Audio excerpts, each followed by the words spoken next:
All right, Canadians, this episode levels the playing field on a previous episode that I had with a product that was available only in the US. Turns out that you just need to talk to the right people. And in this case, that person is none other than the CEO of Alchemy Accounting and Bookkeeping, Michelle B. Cooper. So grab your earbuds and join us as we dig into that taboo topic of money with a punch of woo, as Michelle opens my eyes to money archetypes and how they play into your relationship with money. Welcome to the Manifestation and Money podcast, where we bridge the worlds of the taboo topic of money with the woo-woo world of manifestation. We're your hosts, Chris and Jenny Schultz. We're not just about dollars and cents around here. We're all about lifestyle design. You can be working towards financial independence while still living a life you love today. Get ready for insightful conversations with guests who have embraced the FIRE movement by achieving financial independence and retiring early, as well as entrepreneurs and individuals who defied the norm and have paved their own way to a life they love.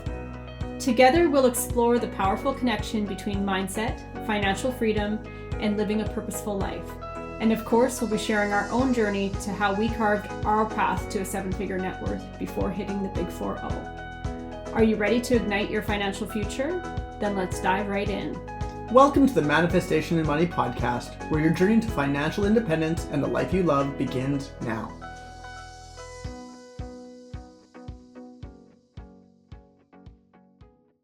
Welcome to the Manifestation and Money podcast, Michelle. Thank you so much, Jen. It's great to be here with you and have this conversation. Yeah, I'm excited to have a fellow Canadian on the podcast that is over in my side of Canada, because we have our main listener pool is Canada in the US, but I find it's always fun just to hit straight on with another Canadian. So can you share a little bit with the listeners about who you are and what your story is? Yeah, for sure. So I'm an entrepreneur. I have a small business located in British Columbia in Canada on the West Coast. It's an accounting, bookkeeping, and advisory firm. So we support small businesses in having accurate, detailed financial records.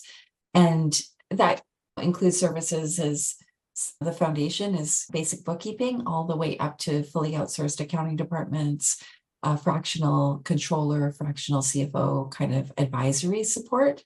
It really just depends on the business. And my story in that, I never dreamed of having an accounting firm. I went to school for that, and I worked in corporate for many, many years. And then I found myself with children and struggling to figure out how I was going to have this job and be a mom and a wife and all the things, and ended up kind of going out on my own. And I learned that being a business owner is very different than being an employee. And even though I was an accountant and I knew the math of stuff, I didn't understand all of the aspects of owning a business. And along the way, I've had to learn a lot about business ownership and how to manage my personal finances, improve my personal relationship with money. I found that I had a story of survival around money, of scarcity and fear, never having enough, a feast or famine kind of cycle. And so I had to kind of figure that out. Did a lot of work on that and realized that this was something that in my business, I can easily create an amazing strategy for a client to get out of debt. But if they're sitting in that fear, scarcity, and lack relationship with money, it doesn't matter what strategy I give them. They're just going to create more of that. So I had to really learn how to work with clients and help them change their mindset, help them change their outlook, and help them understand themselves and their relationship with money. So I have a few kind of tools I use to help them do that. And that's really what brings the change for people. The only other thing I would add is that I created my business, and lots of people create their business because they think that it gives them freedom and it's going to create wealth for them. And businesses or a job don't create wealth, they create cash flow. And we have to be able to use that cash flow to create wealth and hopefully shift the trajectory of wealth for future generations. And so that's what I'm really passionate about doing with my client. You bring in a piece to the equation that I'm really intrigued about. A lot of accountants, it can just be black and white money, right? Like just black and white here, the money's here, it's either there or it's not. So for you to weave in people's relationships with money and what they do with their money, what are some things that you work with on people? Because right now, honestly, like in this world, people are seeing their dollars vanishing quicker because of inflation, right? So that's kind of bringing people to a feeling of lack and scarcity, where the flip side of that coin is the governments are printing money as fast as they can. So there isn't a scarcity of money, but people are feeling that way, right? Well, yeah, how can you not when like a cauliflower is $12 or whatever, right? Like it's crazy. I was recently at the store and I have a Keurig and I get the Tim Hortons little pods, and they used to be $19.99 for 30 and they're $24.99 now, right? That's like a $4 difference kind of thing, right? Like how did that happen overnight, right?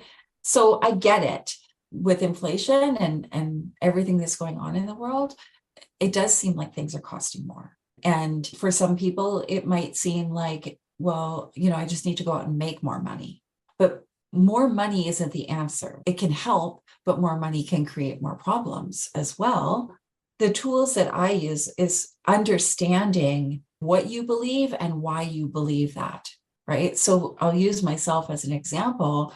I had a feast or famine relationship with money. So there would be times in my life where I had a lot and when I had none. And that is a direct result of how I grew up. I grew up in a commercial fishing family. And when there was fishing, we had lots of money. And when there wasn't, we didn't have any, right? I kind of adopted that as like, that's just how it is in life with money, right? As a little kid, it just gets imprinted in your subconscious. That's just how it is. And so you act accordingly. I'm not a commercial fisherman and I never have been. But in my life, I artificially created that through debt. So I would rack up a credit card, have no money because I'm trying to pay it off, then have money because I paid off the credit card and I had extra money, right? And so we can artificially create these things because that's our comfort zone in our subconscious. So it's understanding what you believe, understanding why you believe that, right? Where does it come from so that you could address it, right? Yeah. And then another aspect I use, another tool, is human design. So human design is based on your birth details, when you were born, the time, the date, and the location. And it's like your blueprint. So for me in human design, I'm a generator. And there's aspects to that I see in my life that if I lean into the strengths of that, I can create money really easily, right? And then one of the biggest like game changers with my clients is like, along with human design, is using sacred money archetypes. So for anybody who hasn't ever heard of that, it's a system of 8 archetypes that was developed by a woman named Kendall Summerhawk in the 80s. And it's very powerful because our brains are able to relate to an archetype, an image, an outline of this kind of scenario around money, our how we relate to money, our gifts, our strengths, our weaknesses, all of that. So there's 8 of them, and we have all 8 within us, but we're very strong on some. So I tend to work with my clients' top 2 to 3 archetypes. It becomes so crystal clear to them how they're operating with money when they understand their beliefs. They also understand what they want, and then they understand themselves through their human design and their money archetypes. Becomes really clear the path to more money. Doesn't matter if you have your own business, you're an employee, you're retired, none of that matters, right? So a really quick example to demonstrate this is my top archetype is called a romantic, and a romantic lives in the now. So they like to spend money now. They're not worried about the future. They're not worried about saving. They actually struggle to save. They find it very constricting to think about saving. And the reason isn't because they don't like saving, it's because that everything's always worked out for them, right? Like magically, it's always worked out. There's always been enough. So they don't really worry about the future. They trust that it's all good. It'll all work out. So for me, I didn't have a retirement plan. because I wasn't worried about it. Oh, it'll work out. I don't know. Right. Now, my ex-husband is what's called an accumulator. Accumulators live in the future and they don't want to spend money in the now. So we were like the opposite ends of the spectrum. So in our relationship with money with each other, I would want to spend money now. Let's go on holidays. Let's buy this thing. Let's do this stuff. He wouldn't want to do that. He'd want to save our money. He was like, and I used to call him like a penny pincher. He'd squirrel away all this money. Now, my interpretation was often, he doesn't care about us, like our family, he doesn't care about our now experience. He's just wanting to save for the future. He doesn't want to enjoy now. I want to enjoy now. What if something goes wrong? We don't have a future, right? Let's enjoy it right now. For him, he would be like, she wants to spend all her money now. Maybe she thinks we were not going to be together in the future. Ooh. Right. And so we didn't know this about each other and we didn't talk about it either. Right. Because we didn't know it. Mm-hmm. If we had known this, we could have had different conversations. We could have had more productive conversations and we could have understood each other better and not made these assumptions about what was going on with each other. And I don't know, maybe we would still be married because like a lot of people, money was one of our biggest points of contention in our relationship. Right? Yeah, and you could see that you had such polarizing views on it. And I can see how your interpretations aren't meshing. You're just bouncing off each other, assuming things. And for these money archetype, is it kind of like taking one of the personality tests where you get really clear? So you're answering like a series of questions and then it comes back and you scored the highest on. Yeah. Yeah. So I can give you the link for that and you can share that with your listeners. Yeah, I would love that because I'm intrigued. Now I want to run it on my husband too. And me, totally. Because I think the more you can just have clarity around, like we read the love languages book. Yeah, it's very similar to love languages, right? If you know somebody loves gift giving and you love words of affirmation, like you have to be able to meet the other person where they're at. I have had my kids do it so that I understand them. I can support them in achieving their goals. My eldest daughter is in a serious relationship. I'm like, you and your boyfriend need to do this. You need to understand each other now, right? Because he's very much a saver. And for somebody who's not, that can feel very frustrating. And then if we're in frustration, we're in that survival part of our brain. We're not in that empowered part of our brain. And like you said, it's like hitting up against a wall all the time. That doesn't feel good. And eventually you're just going to try to get out of it because it's not meeting your needs, right? So useful for everybody. To me, it's such a game changer. Yeah. Every time I do a podcast, I'm always blown away at just some different tool or some different insight. And I'm like, well, now I have to go check out this thing, right? And sometimes they don't resonate. I try them and they don't resonate. And other times I'm like, this is a keeper. This is going into our everyday. And the more I dig down to paths of money not being black and white and people having this relationship with money, right? Or it's deep-seated beliefs that our parents have that have been pushed onto us.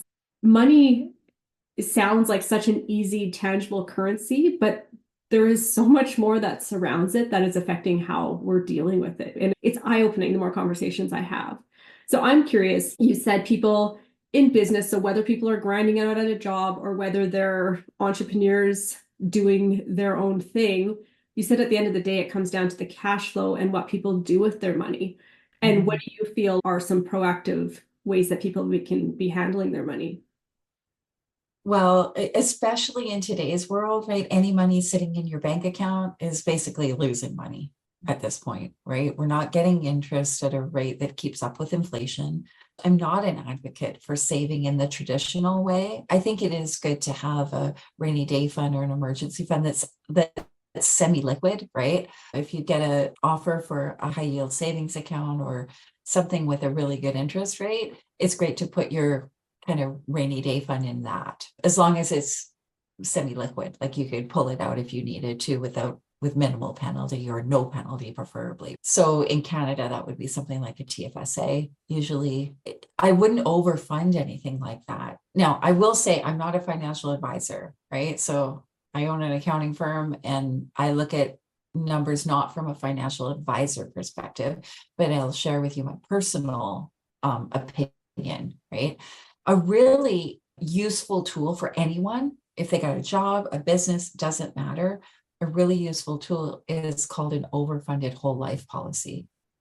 And if people haven't heard of that, they should ask their financial advisor about it, because an overfunded whole life policy is basically like creating your own bank.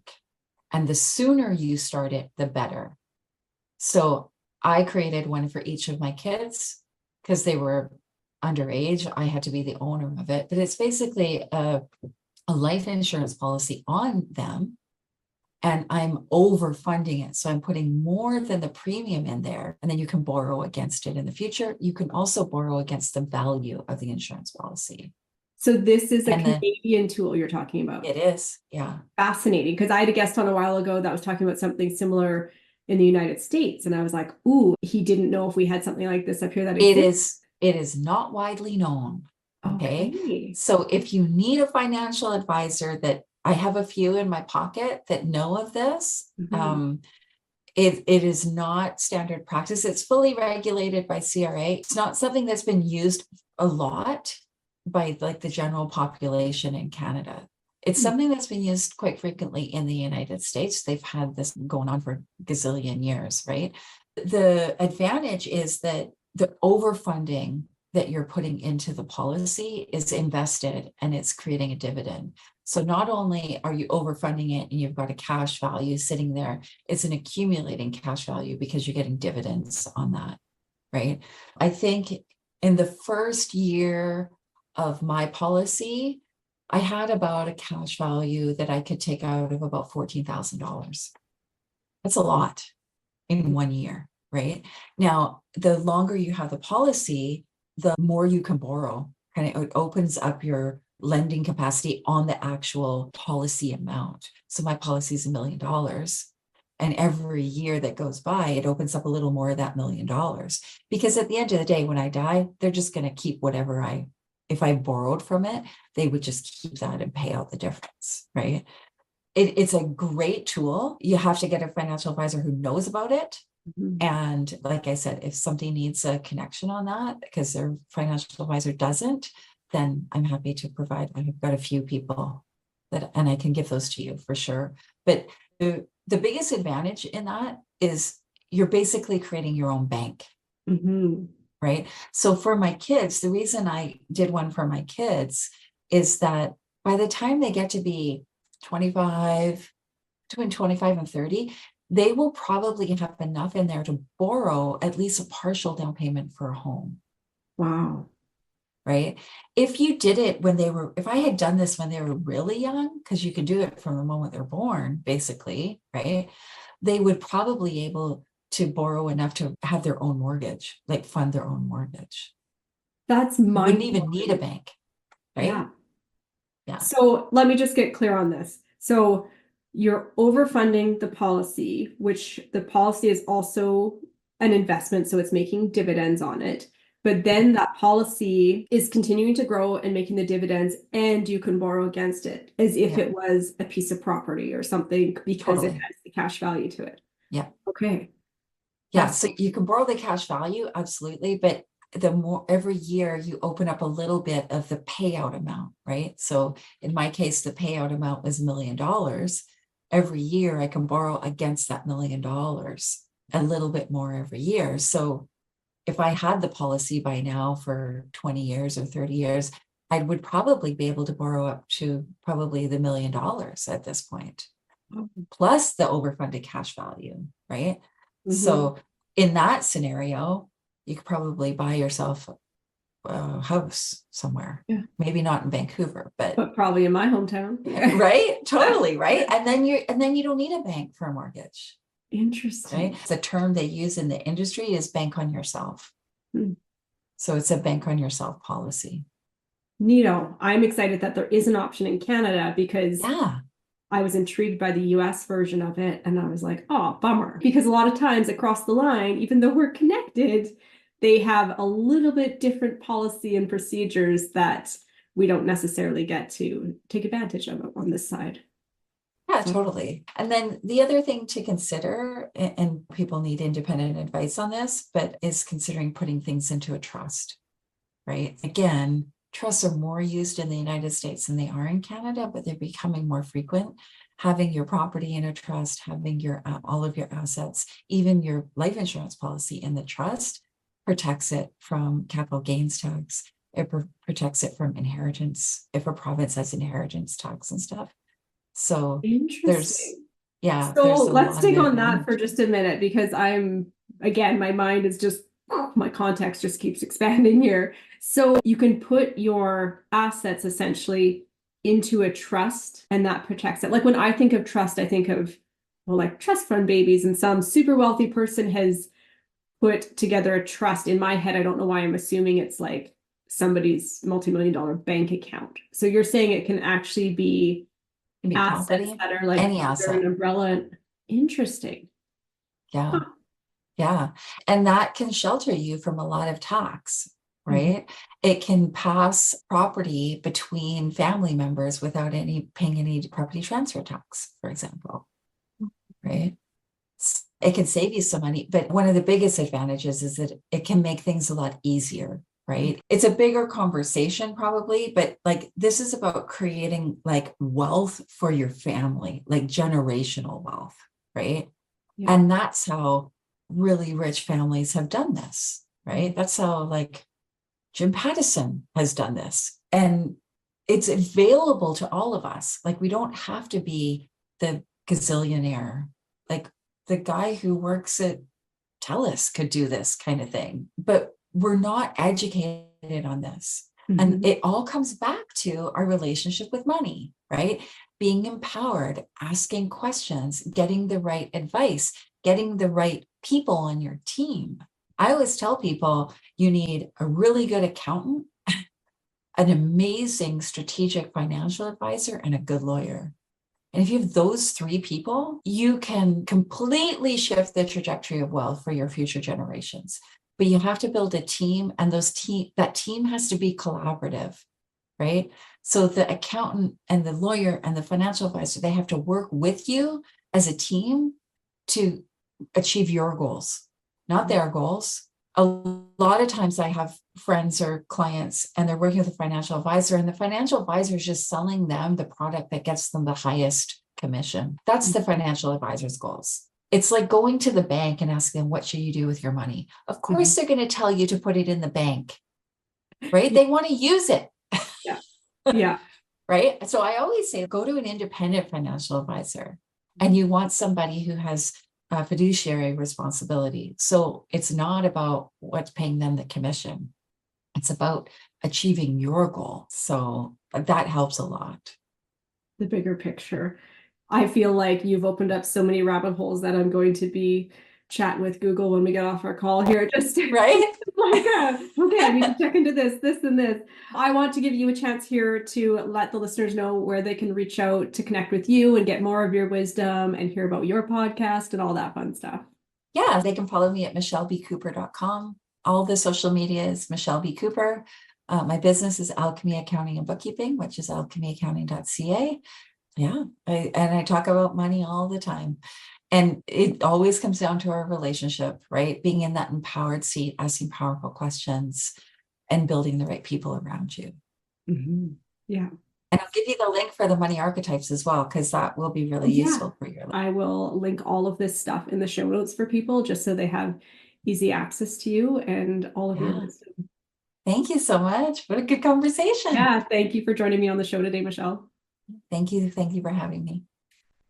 Hey, wait, before you go, do you want to increase your income by $1,000 a month? If so, check out our free side hustle guide at www.fourleaflifestyle.com/money ideas. I'll pop it in the show notes for easy access. Thank you for joining us on another episode of the Manifestation and Money podcast.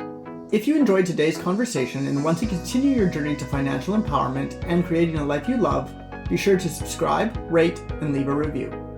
Come follow us on Instagram at Manifestation and Money Podcast or at 4Leaf Lifestyle for more inspiration and behind the scenes content.